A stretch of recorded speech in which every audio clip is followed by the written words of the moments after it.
नमस्कार, मैं रेवती रमन राय हिंदी शिक्षक आज दीपावली के शुभ अवसर पर एवं बाल दिवस के शुभ अवसर पर आपके समक्ष अपनी एक स्वरचित कविता प्रस्तुत करने जा रहा हूं, जिसका शीर्षक है सीताराम।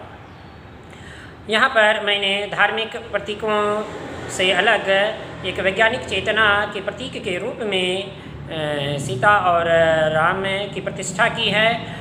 तो आइए सुनते हैं।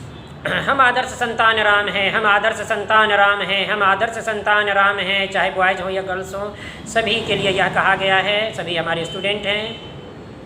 हम आदर्श संतान राम हैं, हम आदर्श संतान राम हैं। हमारी स्वप्रतिष्ठा, कुल की प्रतिष्ठा हमारी सीता है। हम आदर्श संतान राम हैं, हम आदर्श संतान राम हैं। हमारी स्वप्रतिष्ठा, कुल की प्रतिष्ठा हमारी सीता है। हमारी प्रतिष्ठा का अपहरण करता रावण है, हमारी प्रतिष्ठा का अपहरण करता रावण है। आदर्श संतान राम के रहते, आदर्श संतान राम के रहते कुल की प्रतिष्ठा सीता पर आँच आ जाए। आदर्श संतान राम के रहते कुल की प्रतिष्ठा सीता पर आँच आ जाए। असंभव, असंभव। मर्यादित संतान राम के रहते, मर्यादित संतान राम के रहते अमर्यादित रावण, मर्यादित संतान राम के रहते अमर्यादित रावण जीवित रह पाए। असंभव, असंभव। आदर्श संतान राम के लिए, आदर्श संतान राम के लिए सब कुछ है संभव। आदर्श संतान राम के लिए है सब कुछ संभव, संभव। हम भी नकारात्मक दीनहीन मलिन भाव विचार रावण का संहार कर आज अपने राज्य राम राज्य में वापस आएंगे। हम भी नकारात्मक दीनहीन मलिन भाव विचार रावण का संहार कर आज अपने राज्य राम राज्य, आज अपने राज्य राम राज्य में वापस आएंगे। हम आदर्श संतान राम बन फिर से राम राज्य की ध्वजा लहराएंगे। हम आदर्श संतान राम बन, हम आदर्श संतान राम बन फिर से राम राज्य की ध्वजा लहराएंगे, राम राज्य की ध्वजा लहराएंगे। राम राज्य की क्या विशेषता थी, आपको कहने की आवश्यकता नहीं। सारी सुख सुविधाएँ थी, किसी भी प्रकार की असुविधा नहीं थी। तो इस प्रकार जो है राम राज्य की कल्पना का भाव जब आप में होगा, तभी भारत विकासशील से विकसित हो पाएगा। तो एक बार फिर से इस लाइन को सुनिए। हम आदर्श संतान राम बन, हम आदर्श संतान राम बन फिर से राम राज्य की ध्वजा लहराएंगे। हम आदर्श संतान राम बन फिर से राम राज्य की ध्वजा लहराएंगे। हम आदर्श संतान राम हैं, हम आदर्श संतान राम हैं। हमारी स्वप्रतिष्ठा, कुल की प्रतिष्ठा सीता है। हमारी स्वप्रतिष्ठा, कुल की प्रतिष्ठा सीता है। कुल की प्रतिष्ठा सीता के लिए, कुल की प्रतिष्ठा सीता के लिए आवश्यक है आदर्श संतान राम। कुल की प्रतिष्ठा सीता के लिए आवश्यक है आदर्श संतान राम।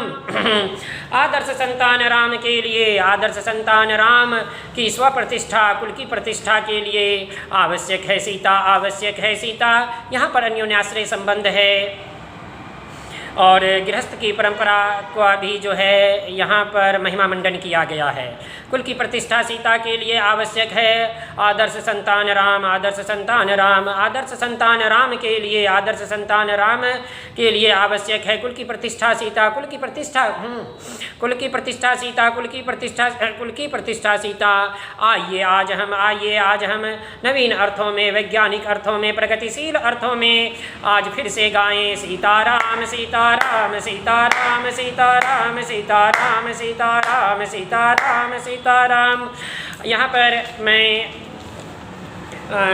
मैंने जो है एक गणितीय विधि का उपयोग किया है। मान लीजिए आप जो हैं वैज्ञानिक चेतना वाले हैं तो भी और धार्मिक चेतना वाले हैं। तो हम पहले धार्मिक चेतना के दृष्टिकोण से देखते हैं। आप जो है मान लीजिए यह एक कंसंट्रेटिक सर्कल है और आप धार्मिक अर्थों में अब तक जो है सीताराम कहते आ रहे थे, गाते आ रहे थे। और जब आज आपने इस कविता के द्वारा नए अर्थ को स्वीकार किया, जाना नए अर्थ को, तो क्या होगा, आपका जो है भाव क्षेत्र वह विकसित होगा। देखिए इस तरीके से आपका भाव क्षेत्र विकसित होगा, आपका मानसिक विकास होगा। और यदि आप मानसिक चेतना, आपकी मानसिक चेतना धार्मिक नहीं है, आप ज़्यादा ही वैज्ञानिक हैं, अधार्मिक हैं, तो उसके लिए मान लीजिए यहाँ पर दो सर्कल है, ये एक सर्कल जो है उसका केंद्र जो है वह आधार्मिक है और दूसरा सर्कल जो है उसका केंद्र जो है यह रिप्रेजेंट करता है कि आपने जो है सीता और राम शब्द का वो सुना है हिंदू धर्म के ग्रंथों के अनुसार। लेकिन जब आप सीताराम की एक विशेषताओं को मस्तिष्क में धारण करेंगे, दूसरी तरफ आज की कविता के अर्थों को स्वीकार करेंगे, तो एक पॉजिटिव जोन जो है, कुछ न कुछ सकारात्मक अर्थ जो है आपके मस्तिष्क में आएगा। और इसीलिए मैं ये कह रहा हूँ कि वैज्ञानिक चेतना के रूप में जो है आज मैंने जो है सीताराम शब्द को जो है परिभाषित किया है, उद्घाटित किया है। तो धार्मिक अर्थों को माने न माने, तो वैज्ञानिक चेतना के रूप में प्रगतिशील चेतना के को स्वीकार करते हुए आज कहिए सीताराम सीताराम सीताराम सीताराम सीताराम सीताराम सीताराम सीताराम। यहाँ पर कोई विवाद की संभावना नहीं है, डबल मीनिंग की कोई संभावना नहीं है। यदि कोई ऐसा करता है तो वह मानसिक रूप से दिवालिया है। तो बच्चों, एक बार फिर से दीपावली की शुभकामनाएं एवं बाल दिवस की भी हार्दिक शुभकामनाएं।